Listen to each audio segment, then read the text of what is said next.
So, first things first, Kygo, how are you? I'm good, thank you. Okay. So what I want to start with is, you picked up the piano when you were 6, I believe. What made you pick up the piano? Well, yeah, I started playing when I was 6, and it was mostly because my mom wanted me to do it. But my dad has been playing piano for many years, so that was also one of the reasons. And yeah, I started taking lessons, and in the beginning I kind of did it just because my mom told me to do it, but then after I got better, then I started enjoying it more and more. Did you ask her why she wanted you to play piano? No, I kind of knew because she liked the sound of the piano, and we had a piano back home that no one was using, so she wanted me to start playing.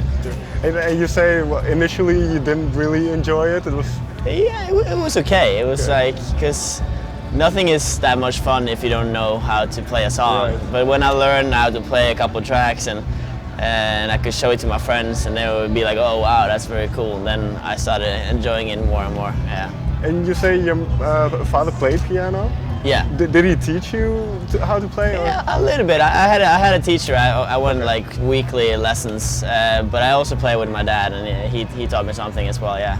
And you say it was particularly your mother who wanted you to play the piano. Yeah, because was she very musical? Not really, no. But yeah, because I live with my mother. My parents are divorced, so it was my mom who who asked me if I wanted to take piano lessons, and I was like, yeah, well, why not?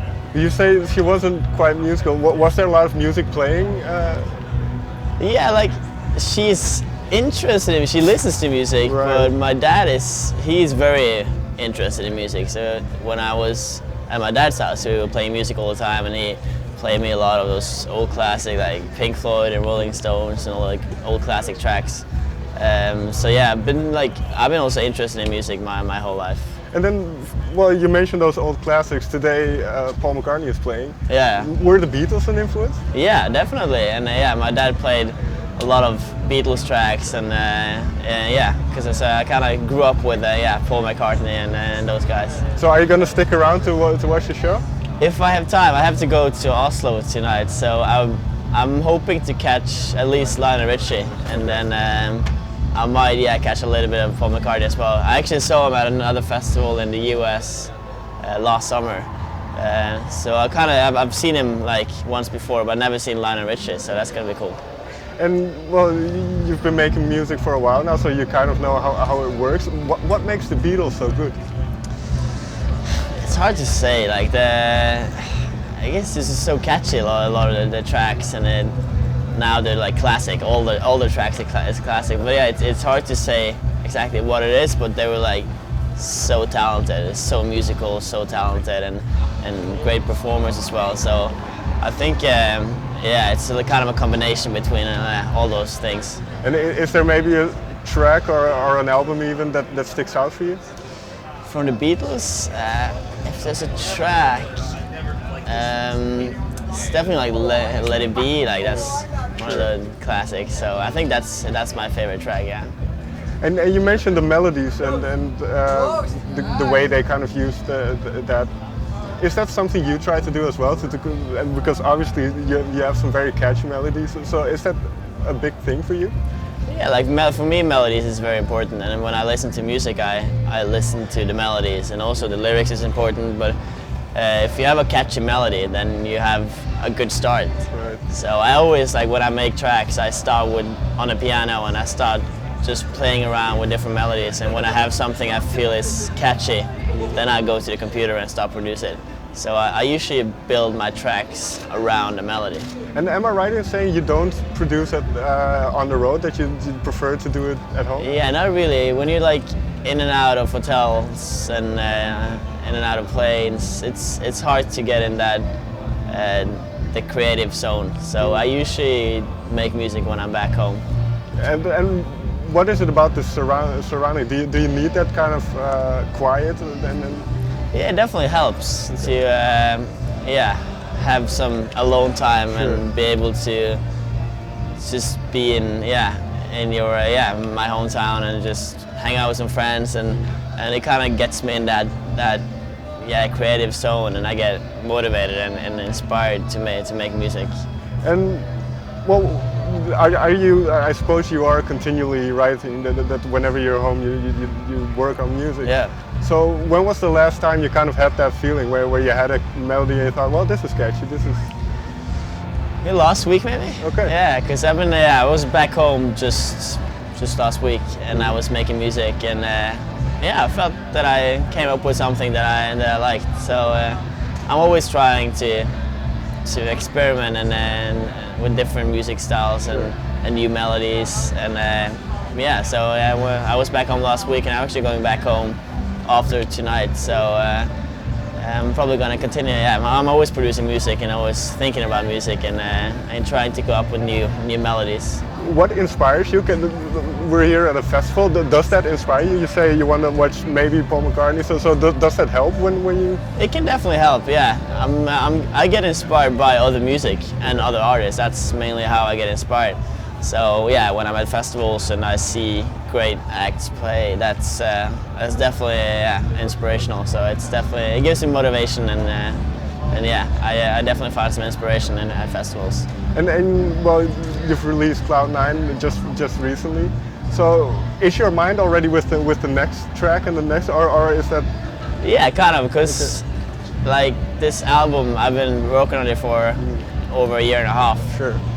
So all the tracks on this album, I'm done with kind of. Sure. Even though I have to play it at shows, but I'm thinking ahead. I'm thinking about new tracks and who I want to work with next and the next album. Yeah. In that sense, do you ever get sick of a song you made? Yeah. Okay. Yeah, all the time. And because when you make a song, you listen to it over and over and over to make sure that it's perfect. So usually when I release a song, I'm pretty tired of it. I'm like, okay, let's get it out there, and then hopefully people will like it, because I can't listen to this anymore. But then you have to play it at shows, and it is fun though too. When I play Firestone, I play that song hundreds of times, but it's always fun to see the crowd sing along and to see that they have a good time. Yeah, what does that do to you? Because I believe there's some statistic that says you're the fastest artist to reach a billion streams or something like that. What does that do to you? What does that tell you? Well, it's just an amazing feeling to see that my music has been spreading out to so many people, and people all over the world listen to my music. That's that was something I was dreaming about in my bedroom for many years. And then it suddenly happened. So that's amazing. Is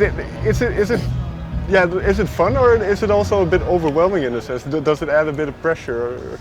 I guess it adds a little bit of pressure. I know that every time I release something, there's a lot of people that has expectations to. Sure. Like I hope they want the track to be good, and so it's definitely a little bit of pressure. But I don't think it really affects me that much when I make music, and then I make music because I love making music, and I don't really think about I hope people are gonna like it, obviously, but I mostly think that I want to make something that I'm proud of, and then something that's something I can be proud of, and it's the best song that I can possibly make. Yeah.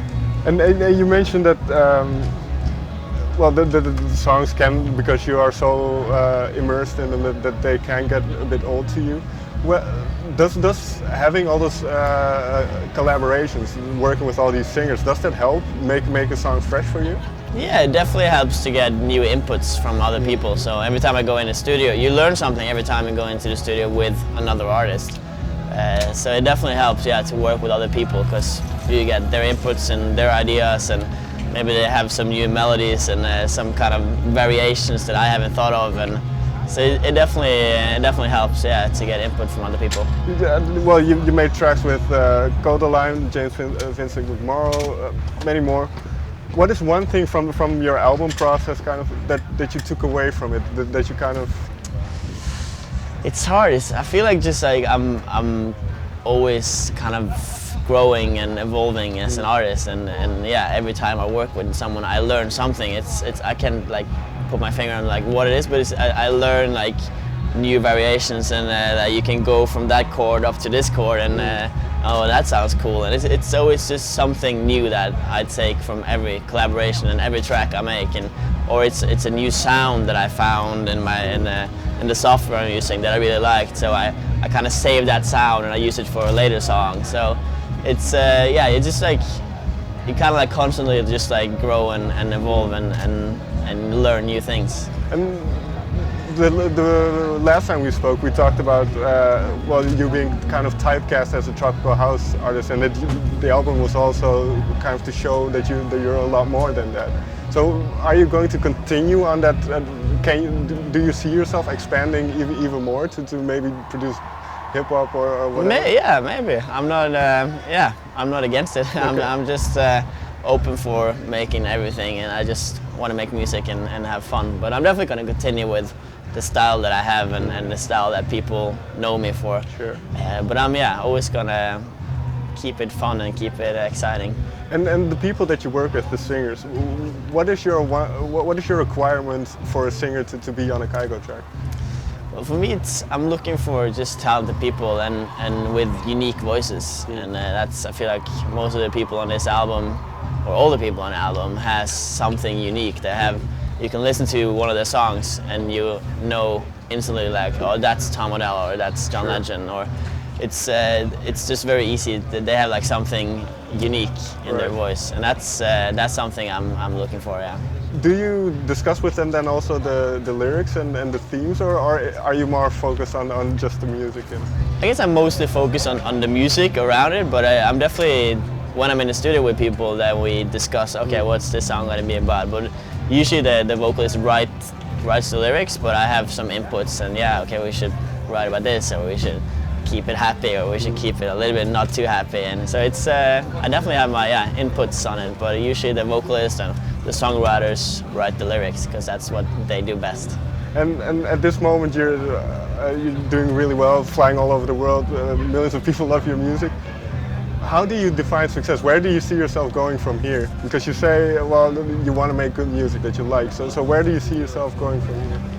Well, I don't like really think too much ahead. I'm like kind of take it day by day, and I just want to make the best music possible, and I want to be able to do this for a long time, and just be able to travel around the world and play festivals like this and see other great musicians play. It's kind of living the dream. So I hope I can do this for many years.